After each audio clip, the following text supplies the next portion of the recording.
All right, for more on this, let's bring in Louisiana Congressman Mike Johnson, member of the House Judiciary Committee. Congressman, many of your colleagues, many of my former colleagues, are blasting the appointment of David Weis. Judiciary Committee Chairman Jim Jordan actually tweeting earlier today, let me get your take on this, quote, first, David Weis said he didn't have the power he needed and wanted special counsel status. Then he said he had all the power he needs. Now, he gets special counsel status because he didn't really have the power he needs. Something's not right here, end quote. So, Congressman, what do you make of this appointment? Sean, Jim is exactly right. Mr. Weis changed his story 3 times in a matter of 5 weeks this summer. We have good reason not to believe in everything he says. And yes, it's true. We were asking for a special counsel to preside over the Hunter Biden matter early in the year. We've been asking for this for a long time, but not this individual. And the timing is so suspect because, you know, this follows right on the heels of Jamie Comer, our good friend Jamie Comer, who's the chairman of oversight, saying on Maria Bartiromo's show that we were now going to subpoena the Bidens themselves. Something is not right here. So, Mike, the Weiss office received that FBI 1023 form that basically alluded to the fact that both Joe and Hunter Biden received $5 million. They didn't do anything.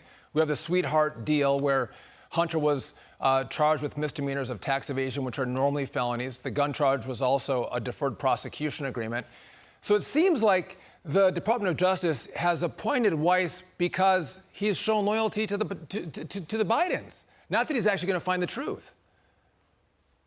It looks as though he is part of the cover-up, the very cover-up that whistleblowers have come forward to complain about, to clear their own consciences. And we've been following this truth wherever it leads. The other problem here is, and the reason we're so suspect, is that Mr. Weiss may now come into the middle of our congressional investigations and say, oh, gee whiz, I'm sorry, we won't be able to turn over any of that information now because now it really is the subject of a special counsel. I mean, we had appointments set with Mr. Weiss himself. We had 11 transcribed interviews that are on the calendar now for folks associated with all this in the Weaponization Committee, in the Judiciary Committee, and Oversight.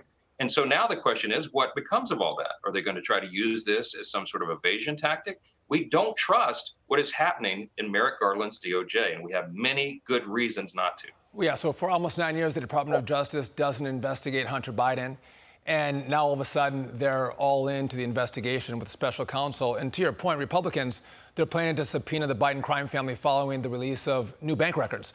Take a listen to House Oversight Committee Chairman James Comer, who you just referenced, on this program last night. What we've done thus far is we've built a case, Larry, to be able to win in court when we subpoena the Biden's personal bank records. When you see the chart that shows China and the heirs through the shell companies to the Biden family members, or Russia and the heirs through the shell companies to the Biden family members, we think there's another arrow or two after it gets into the Biden personal bank accounts. And that's what we want to look at next. So, Mike, how does the appointment of the special counsel impact your ability, the ability of the House to investigate the Biden crime family? You can still get documents, right, but you may not be able to access information from the Department of Justice? How does this play out? Well, yeah, that's the big question. And we have more questions this evening than we have answers because we don't know how they're going to proceed. But, don't blame us for being skeptical. We have lots of reasons and lots of evidence to show that the DOJ and even the FBI and all the divisions under the Biden administration, Merrick Garland's DOJ, have been involved in assisting in the cover-up. They have impeded our investigations. They have tried to hide documents. They've stalled every way. We've had to come close to contempt charges, contempt of Congress charges on the FBI director himself on multiple occasions. And this is the game plan. And it looks to us like just one more play in that game. This is serious stuff, Sean, as you know. I mean, we're in uncharted waters as a nation. We've never had a level of scandal alleged for a White House like this. And so we have a constitutional responsibility to follow the truth where it leads. And we're going to continue to do that in earnest. We have to. Well, you're doing the work in the Congress, what the Department of Justice, what the FBI should be doing themselves, and they refuse to. And I think it's hard for the Congress. You don't have all the tools, the investigative tools that the FBI has, which makes it that much more difficult. But when you have a Justice Department that doesn't seek justice, that, to your point, keeps trying to cover up for the Biden administration and potential Biden crimes, it makes it challenging. But there's been a lot of conversation about an impeachment inquiry. If you broaden the scope with an impeachment inquiry, will that give more answers? Does that give you more subpoena power, more power to get information to investigate the Bidens? It does, Sean, and that's a really important question that everybody's asking us back home. We're on district work period, as you know, and I had 4 town halls in the last 2 days, and that's a big question on everybody's mind. One of the first questions asked, what about impeachment? Now, you heard Speaker McCarthy say before we left to come home to our districts that impeachment inquiry looks to be appropriate here. That's my personal view. I agree. And it would open a new round of subpoena power, of investigation power, and take it to the next level. And it would also, I think, maybe for the first time, require the mainstream media to cover all of this, because the most of them are involved in the cover-up as well. But look, that said, let me hasten to say, Sean, and you and I know you agree with this. Next to declaring war, the impeachment power is one of the greatest powers that's wielded by the Congress. It's a very serious matter to us on the Republican side. And we said 1,000 times during the sham impeachments of President Trump that it's not to be used for political purposes. I want to make clear that's not what this is. We are following the truth where it leads. And I'll say this, bribery has been alleged against the President of the United States, okay? Article 2, Section 4 of the Constitution lists bribery as the second cause for impeachment.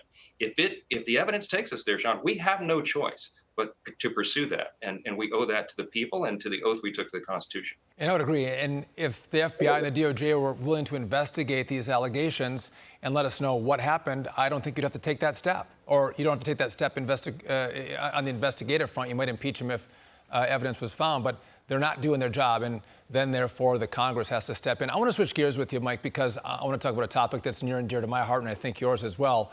Judiciary Committee Chairman Jim Jordan says the FBI coordinated on a memo targeting some Catholic groups as potential terrorists, despite the FBI Director Chris Wray claiming on multiple occasions that memo originated from only one single office. Listen to this.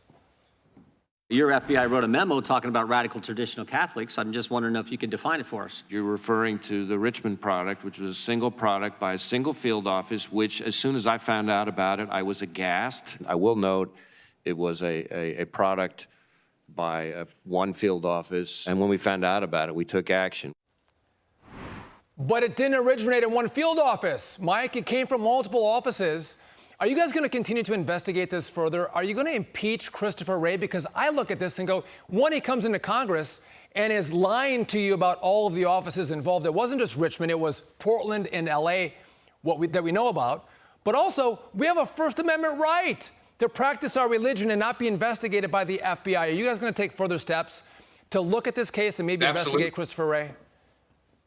Absolutely. It's infuriating. You just heard him in his own words. That was July 12th. He's under oath before our committee. And he said multiple times, single office. Well, 2 weeks later, we get an unredacted memo that we had to force by threatening contempt of Congress to uncover the real truth. And we found out, as you said, at least 2 other offices are involved. It was probably a whole of bureau approach.